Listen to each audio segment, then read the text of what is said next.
Awganistanda käbir eller yararly Taliban toparlary türkmen we özbekleriň öwür meýdanlaryny zorluk bilen ellerinden alyp başlandygy barada habar berilýär. Bu wakalar esasan hem Awganistanyň Faryab, Tahar, Serpil, Balx we Jowzjan vilayatlarynda bolup geçýär.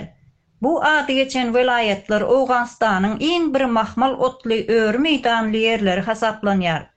Hem ekin ekmek üçin hem de mal bakmak üçin elberişli bolan bu topraklarda özbekler we türkmenler köpçülik bolup yerleşik ýagdaýda ýaşaýarlar.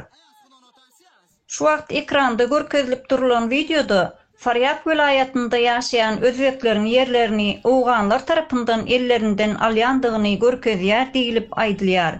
Wakada 4 adam agyr yaralanyp Maymaneh keselhanasyna ekidilipdir. Mundan başga da Faryab vilayatynyň Hwaja Musa töweregindäki sebitlerinde ýaşaýan türkmenleriň hem yerleri şol görnüşde ellerinden alınıpdyr. Türkmenler bolsa hiç ýyly garşylyk görkezmän yerlerini puştunlara beripdirler.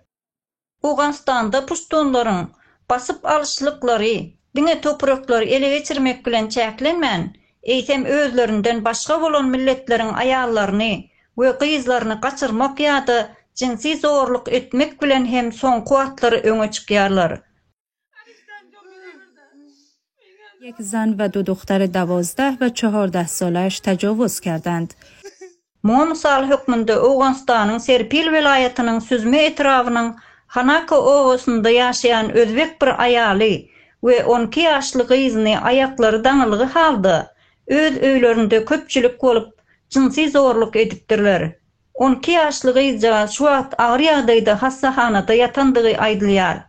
Owanyň erkekleri bolsa ağlamaktan başga garşylyk görkezip bilmändirler. Bu basyp alışlygyň arkasynda Taliban hökümetiniň bardygy aýdylýar. Sebäbi Taliban hökümeti şu wagt içerli bu galtaman toparlara hiç ýyly çäre görmändir.